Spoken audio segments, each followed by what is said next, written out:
Hi there, ये virtual university की final term की सॉल्व पेपर सीरीज की वीडियो है। कंप्लीट सीरीज इस चैनल के ऊपर अपलोड की जा रही है और आज की वीडियो के अंदर आपको MGT 101 फाइनेंशियल अकाउंटिंग के फाइनल टर्म के सॉल्व एमसीक्यूज करवाए जा रहे हैं और कोशिश की गई है जितने भी सॉल्व एमसीक्यूज हैं इनके आंसर्स आपको करेक्टली प्रोवाइड किए जाएं और अगर आप इनको खुद से मैच कर लें आपके लिए और भी बेटर होगा।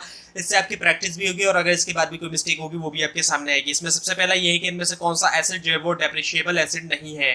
सो लैंड जो है वो एक ऐसा एसेट होता है जो डेप्रिशिएबल नहीं होता। बाकी जो एसेट्स यहाँ पे दिए गए हैं वो है फैक्ट्री बिल्डिंग्स, ऑफिस इक्विपमेंट और plant and machinery. So land इसका आंसर है। उसके बाद ये कि अकाउंटिंग जो है वो लैंग्वेज है, द लैंग्वेज ऑफ व्हाट, किसकी language, language of business, business के अंदर इस्तेमाल किया जाता है। सो ये लैंग्वेज ऑफ बिजनेस है। और उसके बाद ये कि इंक्रीज होना एक एसेट के अंदर रिकॉर्ड करने के लिए रिकॉर्ड किया जाता है। जब एसेट के अंदर इजाफा होता है उसको कहाँ रिकॉर्ड किया जाता है, उसको रिकॉर्ड किया जाता है लेफ्ट साइड पे या फिर डेबिट साइड पे अकाउंट की।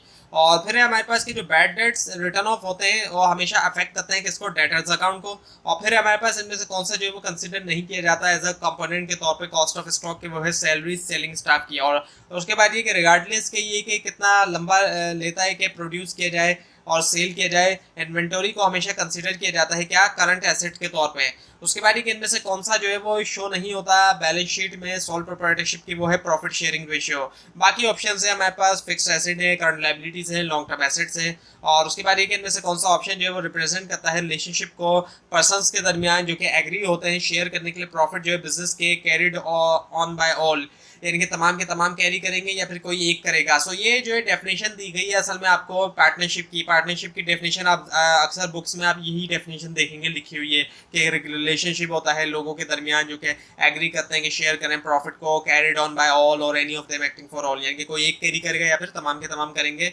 Acting for all. उसके बाद ये कि जब कैपिटल जो है वो फिक्स होते हैं इनमें से कौन सा अकाउंट जो है वो डेबिट होगा ड्राइंग के लिए जो पार्टनर करता है, वो है इंडिविजुअल पार्टनर्स करंट अकाउंट। और फिर ये कि एक डैश जो है बिजनेस वो होता है जिसके अंदर इनकम जनरेट होती है रीसेल के जरिए अबाउट प्रोडक्ट्स की, वो है मर्चेंडाइजिंग। और उसके बाद ये कि इनमें से कौन सा डॉक्यूमेंट कंटेन करता है rules and regulation internal management के लिए कंपनी की, वो है आर्टिकल ऑफ एसोसिएशन। और फिर हमारे पास कि एक अकाउंटिंग सिस्टम यूज किया जाता है बिजनेस के जरिए क्या करने के लिए, एनालाइज करने के लिए, ट्रांजैक्शन को हैंडल करने के लिए, रूटीन बुक कीपिंग टास्क को, structure information, all of the given option इसका आंसर है। उसके बाद ये कि जब हम कह सकते हैं कि एक बिजनेस प्रॉफिट में, इसका मतलब क्या है कि इनकम एक्सीड कर जाती है एक्सपेंडिचर को। और उसके बाद ये कि अकाउंट रिसीवेबल और इन्वेंटरी एग्जांपल है किसकी, करंट एसेट्स की। उसके बाद ये इनमें से कौन सा अकाउंट क्रेडिट होगा बुक्स के अंदर एबीसी कंपनी लिमिटेड की अगर फर्नीचर जो है वो फर्नीचर परचेज किया जाता है कैश के ऊपर। सो इसका जो आंसर है वो है कैश अकाउंट। और फिर हमारे पास अकाउंटेंसी जो है वो कवर करती है इनमें से कौन सा एरिया है। सो इसके अंदर बुक कीपिंग और अकाउंटिंग और ऑडिटिंग तमाम के तमाम ये शामिल है जितने भी ऑप्शन दिए गए, all of the given option इसका आंसर हुआ। उसके बाद ये कि इनमें से कौन सी सब्सिडरी बुक जो है वो मेंटेन होती है डेटर्स कंट्रोल अकाउंट के लिए। So sales day book, ledgers sales return और डेटर लेजर, ये तमाम की तमाम इसके अंदर शामिल है, all of the given option इसका आंसर है। उसके बाद ये कि इनमें से कौन सा अकाउंट अफेक्टेड होगा जब रेक्टिफाई करते हुए एरर को कैरेज अकाउंट, कैरेज चार्जेस के पे किया जाता है जो कि न्यू प्लांट परचेज के लिए मिस्टेकनली जो कि डेबिट हुआ था कैरेज अकाउंट के लिए। सो इसका जवाब ये कि बोथ प्लांट अकाउंट और कैरेज अकाउंट। उसके बाद ये कि इनमें से कौन सा अकाउंट अफेक्टेड होगा जब रेक्टिफाई किया जाएगा एरर जो है अमाउंट 200 रुपीज रिसीव हुआ मिस्टर पी से, रॉन्गली क्रेडिट कर दिया था जिसको मिस्टर क्यू के अकाउंट में। सो बोथ मिस्टर पीस और मिस्टर क्यू अकाउंट। और फिर हमारे पास के इनमें से कौन सा आइटम जो है वो शो होगा डेबिट साइड पे कैपिटल अकाउंट के सोल प्रोप्राइटरशिप के। सो वो है ड्राइंग्स। और फिर हमारे पास in the eye of a business, so कारोबार की नज़र में ऑनर और जो बिजनेस है वो सेम कंसिडर किए जाते हैं इन द आई ऑफ लॉ। कौन से कारोबार में? सो सोल प्रोप्राइटरशिप में, सोल प्रोप्राइटरशिप में ऐसा होता है। उसके बाद ये कि जब क्लोज किया जाता है स्टॉक को is given in trial balance, जो कि दिया गया ट्रायल बैलेंस में, वो अफेक्ट करेगा क्या, बैलेंस शीट को सिर्फ। और उसके बाद ये कि इनमें से कौन सी जो है वो ऑनर्स है कंपनी के, वो हैं share holders. Share holders owner होते हैं कंपनी के, कंपनी की बात हो रही है यहाँ पर। सो शेयर होल्डर्स कंपनी के ओनर होते हैं। उसके बाद ये जो पर्सन साइन करता है आर्टिकल और मेमोरेंडम जो है कंपनी का और कंट्रीब्यूट करता है इनिशियल शेयर कंपनी का, वो कहलाता है क्या, सब्सक्राइबर्स कहलाते हैं। उसके बाद ये इनमें से कौन सा डॉक्यूमेंट डिफाइन करता है रिलेशन जो है कंपनी का आउटसाइड वर्ल्ड के साथ, वो है मेमोरेंडम ऑफ एसोसिएशन। उसके बाद ये इनमें से कौन सा जो है वो मोस्ट इंपॉर्टेंट डॉक्यूमेंट है कंपनी का, वो है मेमोरेंडम ऑफ एसोसिएशन।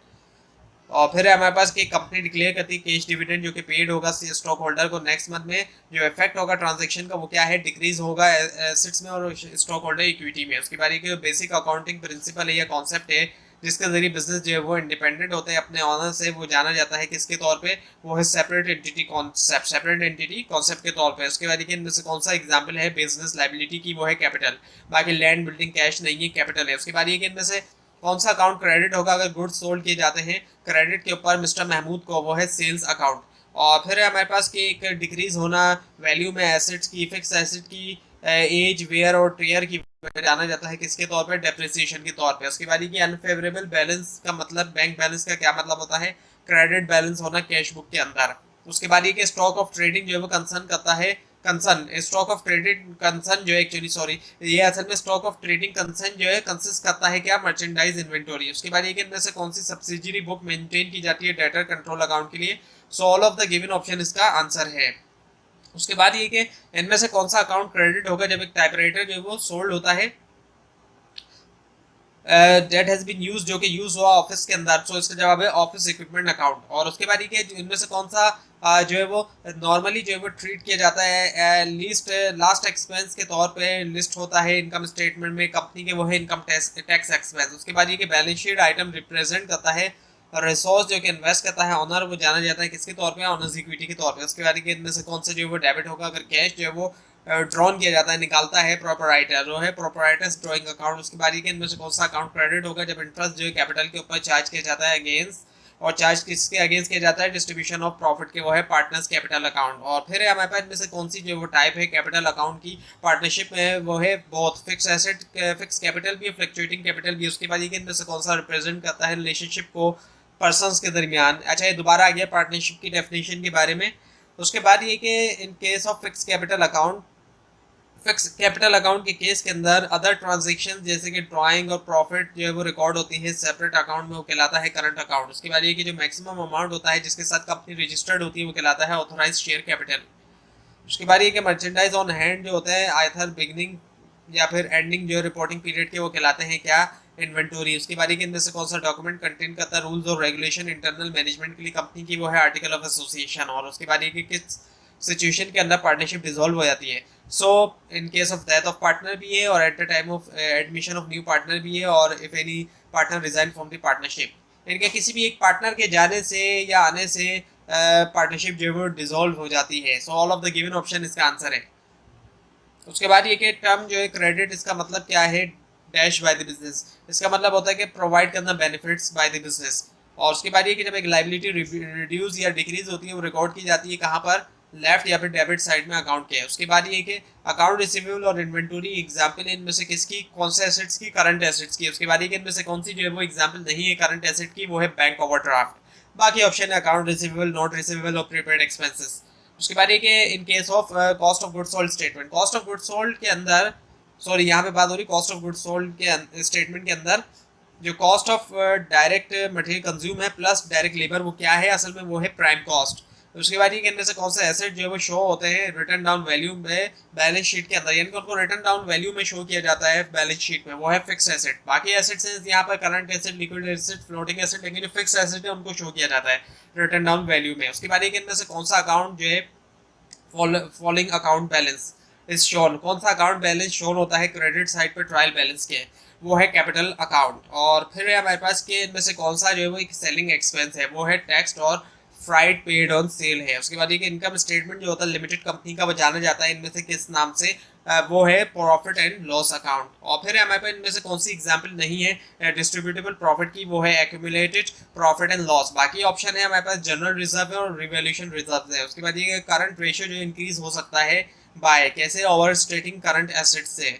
उसके बाद ये कि पेमेंट जो is made of a companies purchase on credit, payment जो है की गई जब कंपनी ने परचेज के क्रेडिट में, इनमें से कौन सा ऑप्शन करेक्ट है, वो है कि डेबिट करना क्रेडिटर्स अकाउंट और क्रेडिट जो है वो कैश अकाउंट।